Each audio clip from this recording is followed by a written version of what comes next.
지금 미국 조야에서 한국의 반미 친중 친북 정권이 등장하는 부분에 대한 두려움이 굉장히 커지고 있어요. 무서울 게 없어 보이던 트럼프도 지금 한국에서 반미 친중 이런 정권이 등장했을 때 어떻게 될 것인가 굉장히 우려를 해서 트럼프가 직접 먼저 한대행에게 전화를 해서 대선 나갈 것이냐 묻고 서로 협상을 타결 빨리 짓자고 하고 또 한번 만나고 싶다고 말한 겁니다. 미국이 트럼프 등장하고 그 직후에 한국에서 계엄 탄핵이 벌어지자 한국을 내버려 두고 있잖아요. 지금까지 미국의 고위직들이 일본 아시아 근처로 와도 한국을 다 빼놓고 갔고 얼마 전에도 또 그렇게 했어요. 그러면서 유일하게 한대응하고만 지금 백악관이나 트럼프가 우호적인 모습을 보이고 있는 것은 한국의 친중 친북 정권이 탄생하는 부분에 대한 미국의 아시아 전략의 두려움을 나타내고 있는 거예요. 이번에 미국의 트럼프의 관세 폭탄과 무역 적자 해소에 기반을 둔 보호무역도요. 결국은 중국이 최고의 그 미국의 악이다. 이렇게 규정하고 있는 거죠. 그런데 미국은 정보력이 없습니까?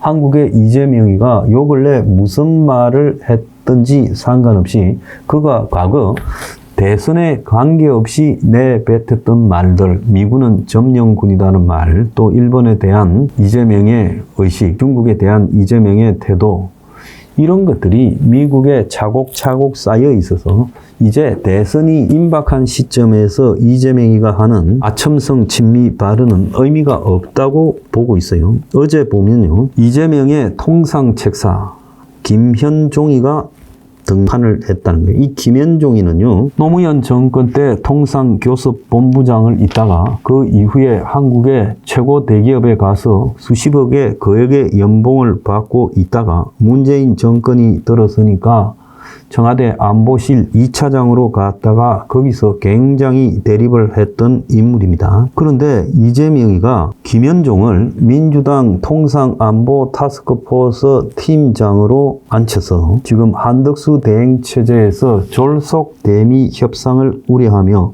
국회와의 협의를 주장했어요. 자, 김현종은 그동안에 별로 안 알려진 게 이재명이 옆에 딱 붙어 있었지요. 지난 2월 달부터 외교 안보 보좌 역할을 이재명 옆에서 해왔고 대외 노출을 자제했다는 거예요. 자, 김현종이 그렇게 대외 노출을 자제한 것은 미국 측에서 김현종을 바라보는 입장에 대한 시각이 있으니까 스스로 몸 조심을 했다고 보고 있습니다. 왜냐? 이 사람은 누가 보더라도 좌파적 시각에서 매우 강경한 협상 태도를 가지고 있는 사람이라서 미국과의 통상 안보 협상에서 문제가 될 수 있는 소지가 있는 사람이에요. 그래서 그동안에 미국이 알까봐 조용히 숨어 있다가 어제 민주당 통상안보 TF 1차 회의를 열면서 공개적으로 모습을 드러내고 한덕수 졸속 협상을 말아야 된다고 비판하고 나섰어요. 이렇게 한 이유는 그만큼 지금 한덕수 대행의 이 통상안보 협상에 대한 민주당의 우려, 얼마나 급했으면 숨겨놓고 있던 김현종이가 나타났겠어요. 그래서 김현종은 한덕수 대행이 대미 협상에 손대는 것은 국익을 훼손하는 행위이다. 한덕수는 본인이 통상 전문가인 척 하지만 10년 전의 이야기를 하고 있다.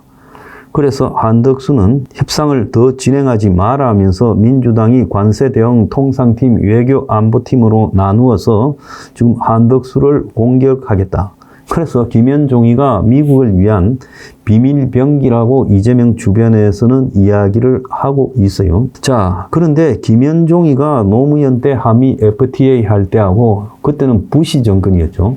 지금 트럼프 정권에서 김현종이가 까불다가는 그야말로 한 방에 나가 떨어질 건데 이런 김현종이를 지금 이재명이가 내세웠어요. 그러니까 좀처럼 이재명 측에 비난을 하지 않는 언론도 김현종이가 이재명이가 과거 문재인 때 안보실에 있을 때도 거기서도 여러 트러블 메이커였는데 이 사람이 미국과 일본을 자극을 하게 될 거다. 그리고 김현종이는 청와대 안보실 2차장으로 있을 때 이 지소미아라고 한일 군사정보보호협정에 대해서 종료하는 문제를 가지고 한일 한미 간을 뒤흔든 인물이에요. 당시 청와대는 일본과의 지소미아 종료를 미국이 이해한다. 그렇게 말했는데 미국의 안보 라인은 이례적으로 입장을 밝혀서 이를 부인하고 강한 우려와 실망을 했다고 국가 간의 에티켓에 벗어난 강경한 입장을 표시했어요. 그래서 일본과의 지소미아 협정을 한국이 종료한 것은 미국의 의지가 아니고 미국이 동의한 바도 없다라는 거죠. 그래서 미국의 국방장관, 합참의장, 인도태평양 사령관 등이 문재인 정권 때 잇따라 문을 찾아와서 항의한 결과 효력 정지 직전인 2019년 11월 22일 종료 직전에 지소미아 종료가 유예되는 상황이 있었어요. 그래서 그때 트럼프 정권에서 주한 미 대사관에 김종연이에 대한 불쾌감을 전하라고 했고, 그래서 이후에 미국은 김종연이 때문에 이때 이후로는 이해한다라는 말을 아예 한국에 대해서는 안 한다는 거예요. 그래서 좀 똘끼 충만한 김현종이를 이재명이가 통상안보 관세 참모로 앉혀놓고 있으니 미국이 이재명이를 상대하겠습니까? 그런데 오늘 보면 4월 들어 20일 동안 미국과의 수출이 14.3%가 격감을 했다는 거예요. 이거는 엄청나게 표신하게 줄어든 거죠.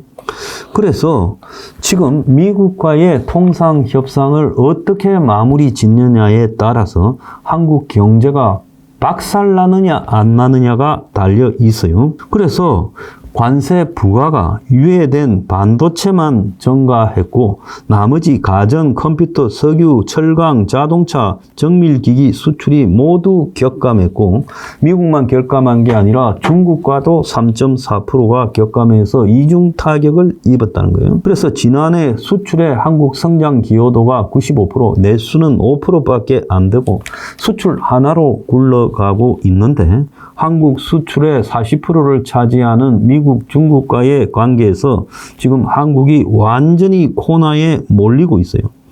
여기에다가 미국의 지금 여러 가지 요구와 안보 요구까지 나오고 있는데 그래서 한국 경제가 순식간에 깜깜한 터널로 들어갔어요. 그러면 지금 자꾸 차기에 미뤄라 이러는데 김현종이 같은 대미 강경주의자가 차기에 협상하면 트럼프가 제대로 폭탄을 한국에 때리지 않겠습니까? 그러니까 한대행이 미국과 2대2 통상안보 협상을 이번에 하는 것이 굉장히 중요하다. 이거요, 김현종이가 이재명이 밑에서 다 책임지는 상황으로 떠넘기게 되면요. 김현종이가 아마 이재명이 되면 청와대 안보실장을 하게 될 거라고 봐요. 그러면 어떻게 되겠어요? 그야말로 주한미군까지 박살나버릴 겁니다. 이재명이가요, 차기로 넘겨라는데 넘길 수 없는 이유가 김현종이라는 거예요. 그런 걸 알면서도요, 이재명이가 김현종이를 밑에 두고 있는 것은 안보 통상 책사로 두고 있고 지금 관세 통상 안보 TF 수장으로 앉혀놓고 있는 것은 그것은요, 이재명이가 미국하고 한번 맞짱 뜨겠다고 생각하고 있기 때문에 그런 거예요. 안 그러면 저런 사람 옆에 두면 안 되죠.